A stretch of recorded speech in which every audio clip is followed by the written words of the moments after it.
بسم الله والصلاة والسلام على رسول الله. رب اشرح لي صدري ويسر لي أمري واحلل عقدة من لساني يفقه قولي. السلام عليكم ورحمة الله وبركاته. حياكم الله متابعينا في كل مكان.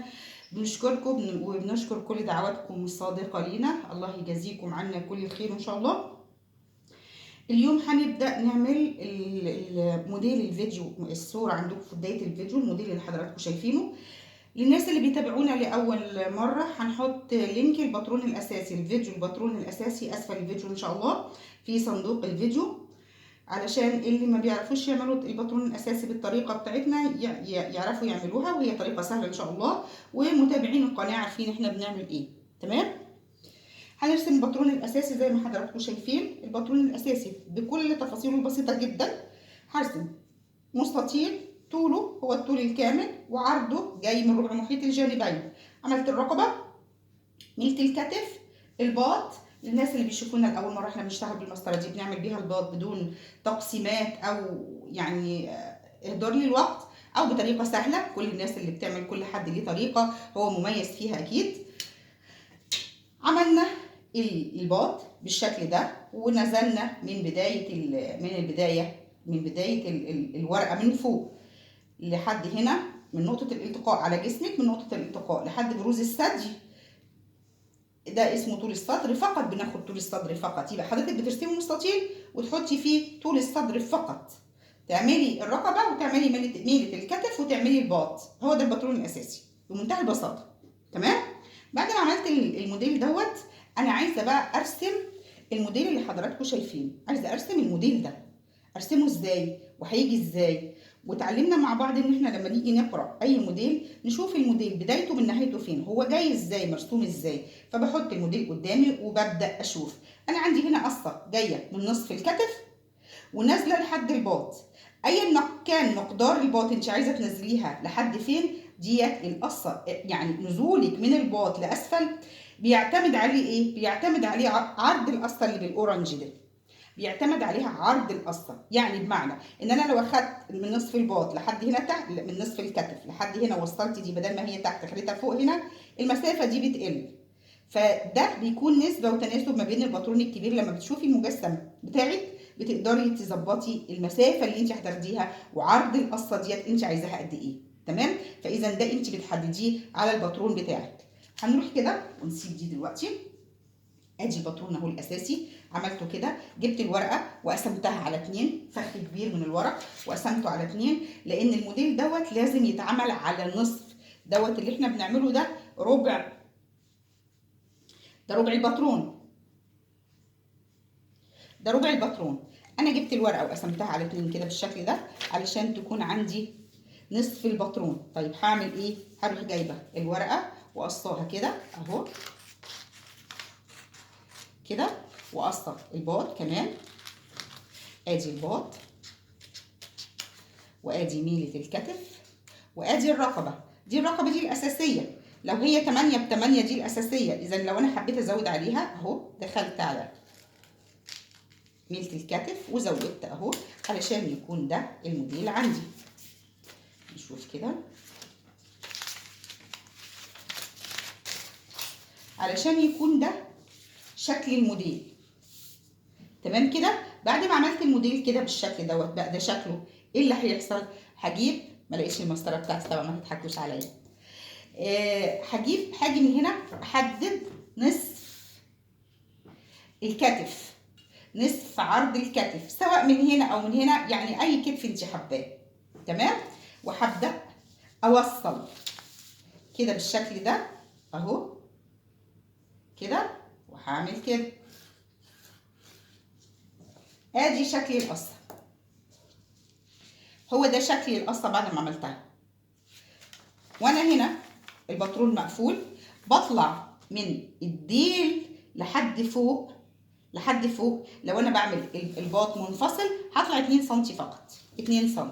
هجيب من تحت كده والف كده 2 سم واعملها كده وهقص بالمره. والباترون لسه هنا ما قصيتش فيه وما عملتش فيه حاجه. عملته كده بقى ده شكله. بسم الله. هيكون ده شكله. تمام؟ ده الشكل اهو قدامك، هو نفس الشكل ده اهو.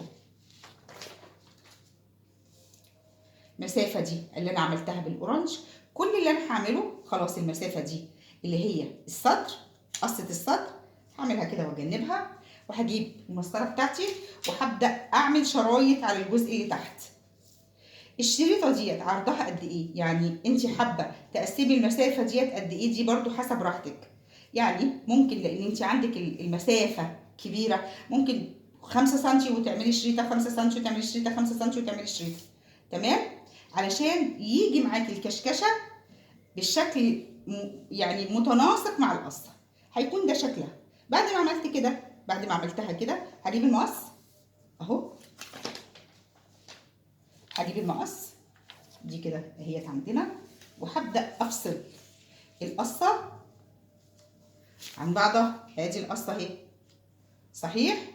طيب عندي هنا موديلين اقدر اعملهم.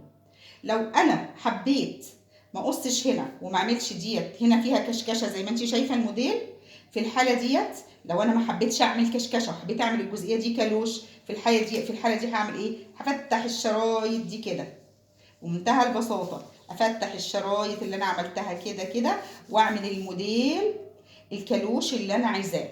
اذا دي موديل. خلينا نشوف كده عشان الكاميرا تبقى باينه عندكم اهو، كده باين في الكاميرا؟ نعم. تمام كده اهو. هفتح الشرايط كده بالشكل دوت، وده بقى موديل القصه دي، وبقى ده الموديل اللي تحت كالوش. طيب انا مش عايزه ده في الحاله ديت، انا مش عايزاها، هروح قصه فاتحه الشرايط بقى بتاعتي دي كده بالشكل ده اهو. هفتح الشرايط دي كده وهبدا اجيب القماشه طولي مرتين، وهبدا اسيب 2 سم مسافه ما بين كل شريطه وشريطه عشان يكون ده شكلها. هجيب القماشه اتنيها طولي مرتين بالعرض واعمل كده بالشكل دوت. تمام كده. وبعدين هقص دي مره واحده، يبقى ده هقصه مرتين. احنا ننتبه ان انا هنا هقص الخلف بيبقى ما فيهوش القصه دي، الخلف ما فيهوش. لو انت حبيتي تعملي نفس القصه ويقابلوا بعض زي ما عملتي في الامام هتعملي في الخلف اذا حبيتي. طب انا ما حبيتش اعمل كده، وفي الطبيعي اللي احنا بنعمله هنعمل ايه؟ هجيب، يبقى اذا هجيب طولي مره واحده هقص عليه ده كده بالشكل ده بنفس الطريقه، طولي مره واحده. يعني هجيب الامام واعمله كده. اذا حبيت اعمل نفس القصه في الخلف يبقى هجيب طولي مرتين واقص ده.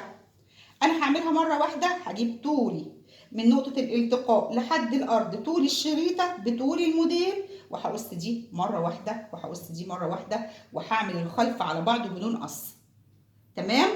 يبقى كده خلصنا من الموديل دوت وعرفنا احنا هنقصه ازاي. هنشيل ده كده مع بعض، واخدنا فيه موديلين. هنشيل ده كده مع بعض اهو، وهنقول ده شكله.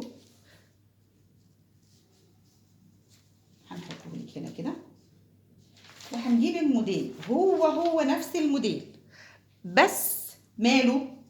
بس هنا كان الكم في ده، في الموديل ده كان الكم منفصل، البطل حال والكم الحال. هنا لا، الاتنين شابكين في بعض. تمام كده؟ هيكونوا الاتنين مع بعض زي موديل العباية، بس بطريقة سهلة جدا. هنعملهم مع بعض ازاي؟ اهي، ده شكل الباترون، ده شكل الباترون وشكل الموديل. تمام؟ طب عايزة ارسم الموديل ده سريعا، اعمله ازاي؟ اهو، جبت الباترون الاساسي، عملته هو الباترون الاساسي اللي انتوا هتشوفوه اسفل في صندوق الفيديو، هو الباترون الاساسي. كل اللي انا هقول لك مختلف فيه ايه في الموديل دوت، مختلف فيه ايه؟ هنا انت كنتي نزلتي 2 سم لميلة الكتف اهي، في الباترون الاساسي نزلتي 2 سم لميلة الكتف. هنا مش هنزل 2 سم، هنا هنزل 1 سم بس. وعلى امتداد ال1 سم ده هاخد طول الكم. اما ان حضرتك تجيبي السنتي من اول هنا، من بدايه الورقه هنا لحد ما تاخدي طول الكم، واما ان انت تقيسي الكم، طول الكم عندك من نقطه الالتقاء جنب الرقبه بالظبط وتاخدي طول الكم. اخدتي طول الكم وخلاص، هتيجي على نهايه الكم وهتعملي لي نصف محيط الاسوره. الاسوره ديت اللي انت شغاله بيها انت عايزاها قد ايه؟ نصف المحيط، وهتعملي لي نقطه. عملتي النقطه تمام. احنا كنا هنا رسمنا الباترون الاساسي بالطريقه اللي انتوا عارفينها. هنا المختلف هعمل ايه؟ وده طبعا اخدناه في طريقه العبايه. المختلف هنا هعمل ايه؟ ادي الباترون الاساسي اللي انا رسمته اهوت، اللي هو بالاحمر ده الباترون الاساسي اللي انا رسمته بالاحمر. طيب هاجي بعد الباترون الاساسي بصوبع بس بعرض صوبع، وهنزل بنصف محيط الزند. الناس اللي تسالني يعني ايه زند يا مدام امل؟ يعني محيط اكبر مكان في الدراع، اسمل مكان في الدراع، اعلى الذراع دوت اسمه محيط الزند. واخدت نقطه، هعمل نقطه. بعد ما عملت النقطه ايه اللي حصل؟ هروح انا هنا كنت اخده طالعه من النقطه دي اللي هي نهايه الباط او بدايه الباط من اسفل، طلعت بخط الى توسيع الديل، صحيح؟ هروح جايبه المسطره بتاعتي وموصله بنقطتين، نقطه نصف محيط الاسوره ونقطه نصف محيط الزند اهو، وعملت خط بالاحمر اللي انت شايفاه ده اهو كده بالشكل ده. ادي الخط بالاحمر اهو اللي انت شايفاه، تمام؟ اذا عندي خط هنا نازل من بدايه الباط من اسفل نازل لحد توسيع الديل، وعندي خط من الاسوره وصلته بخط مستقيم للخط دوت اللي هو خط الجنب بمنتهى البساطه. وصلته بالنقطه دي بخط مستقيم بس واصل لحد الخط اللي طالع الى توسيع الديل. بعدين عملت ايه؟ بايديا عندي طريقتين، اما ان انا اعمل بايديا واوصل اجيب النقطه دي اللي انا عملتها كده كده كده كده واعمل كده زي ما انت شايفه، واما طبعا بالطريقه اللي احنا معتمدينها في القناه عندنا اللي هي المسطره. المسطره هنا كبيره شويه، بس بعمل ايه؟ بجيب النقطه دي واحطها على الخط اللي نازل من الزند، نقطه الزند اهي، والنقطه دي وبحطها على الخط اللي طالع من خط الجنب اللي واصل للتوسيع، تمام؟ واحط نقطه الاتنين دي كده عند الخط ده كده بالشكل ده، وطبعا دي هتكون هنا كده موازيه للخط ده، وبوصل بالدايره ديت. لما بيكون عندك المجسم كبير هتوصلي بالدايره دي، الدايره دي بتطلع في العبايه هتطلع مظبوطه جدا في طريقه الكم دي، تطلع مظبوطه جدا ومش شاده منك ومش معبعبه، تمام؟ يبقى عندنا طريقتين، الطريقه الاولى اذا عملتيها بايديكي، والطريقه الثانيه اذا عملتيها بالمسطره. في النهايه يعنيني المحصله، ايه اللي هيحصل في المحصله؟ هاجي اقص الكلام دوت كده عشان يديني الشكل ده اهو. بعد ما عملت الشكل دوت، بما ان الكم متصل، الكم المتصل هنا هرجع تاني هطلع هنا 4 اصابع، احط ايديا 4 اصابع على الكم المتصل او 3 اصابع واعمل نقطه، ومن النقطه اوصل دي كده بالشكل ده اهو كده كده كده كده بالشكل دوت، وبعدين هروح قصاها كده اذا كان العبايه بكم متصل، وهروح عاملاها كده بالشكل دوت. هيكون ده شكلها اهو، هيكون ده شكل الموديل، ده شكل الموديل. نفس الحكايه هاجي من هنا فتحت الموديل كده بالشكل دوت اهوت. مثلا اذا انا عملت دي كده اهي كده بالشكل دوت، هروح جايه قصه الفتحه دي كده، عامله دي كده وعامله دي كده كمان اهو، وادي الرقبه، ده شكلها، ده شكل الموديل اللي احنا شايفينه اللي انا معلماه، تمام؟ ايا ما كان شكل الرقبه بقى. ايه اللي هيحصل هنا؟ هاجي من النقطه انا هنا دي، نقول مثلا ان ده عرض كتفي مثلا 14 سم، هروح جايه من نصف المسافه دي ونازله بالخط المستقيم لحد انا ما اشوف ان القصه ديت هي كده اهي، شايفه القصه تكون باينه. انت هتاخدي طبعا على الموديل الكبير، على الموديل المجسم هتبقى واضحه جدا عندك القصه دي، فهتاخدي من نصف الكتف هنا، وممكن ما تاخديش من نصف الكتف، ممكن تاخدي من نهايه الكتف، وتبقى الكشكشه هنا في الجزئيه دي كده في الحته دي. طب هنرجع لدي تاني ونقول اهو عملت، انا عامله لك هنا خطين، خط من نصف الكتف اهو اللي جوه ده، وخط من نهايه الكتف الخط ده ايا مكان. طيب في هنا حاجه اعملها؟ ايوه في حاجه اعملها، ممكن اعمل انا الشريطه دي كده بالشكل الاخضر اللي انا عاملاها، بحيث تبقى الشريطه دي لون منفصل عن ده وعن ده، وممكن يكون عندي ده لون والجسم دوت كمان لون، فانا اقدر العب في الشريطه ديت زي ما انا عايزه. هنا اللي هيعنيني ان انا هبدا اخد شرايط. ادي الشرايط اهي، هتكون من هنا، الشرايط هتكون من هنا. المره دي هكبرها شويه اهو كده، وادي الشرايط اهي. ده هيكون شكلها. هعمل كده الشرايط اهي كده بالشكل دوت. هخلص دي كده، هيبقى ده الشريطه اللي في الوسط ديت هي اللي لونها مختلف، او ان انت ما تعمليش الشريطه وتاخدي القصه دي او القصه دي ويبقى الجزئيه ديت لون والجزئيه ديت لون. كل اللي هعمله ان انا هاجي افصل بقى ايا ما كان، انا هفصل على اي شريطه على اي خط اهو. هعمل كده وهبدا اقص الشرايط زي ما احنا اتفقنا. نفس الحكايه، اذا حبيت اعمله كالوش مش هفصل للاخر، اذا حبيت اعمله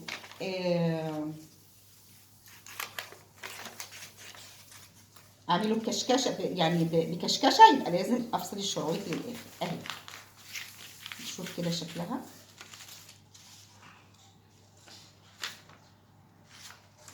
موديل جميل جدا وبينفع في كل الاجسام، موديل مش متكسم على الجسم ومش بيبين تفاصيل الجسم، للناس اللي بتحب تلبس كده. عملت كده اهو. اذا انا حبيت اعملها كالوش هفتح الشرايط كده بالشكل ده، هفتح الشرايط بالشكل ده. اذا انا ما حبيتش اعملها كالوش، اذا هفصل الشرايط عن بعض زي ما عملت في الطريقه الاولى اهو كده اهو بالشكل ده، وهيبقى ده شكل الموديل. هحط ما بين كل شريطه وشريطه 2 سم. 2 سم مناسب جدا، يديكي كشكشه معقوله. تمام. اذا حبيتي تعملي القماشه تكون كالوش وتحتها بطانه، في الحاله ديت لما بتزودي الكشكشه بتزودي المسافه دي بيكون الموديل جميل. تمام كده. يا رب يكون الموديل سهل عليكم. اذا عجبكم الفيديو ما تنسوش اللايك والشير، وان شاء الله تشيروا الفيديوهات بتاعه القناه عشان القناه ترجع يعني تقوم بعافيه تاني ان شاء الله. جزاكم الله عنا كل الخير، والسلام عليكم ورحمه الله وبركاته.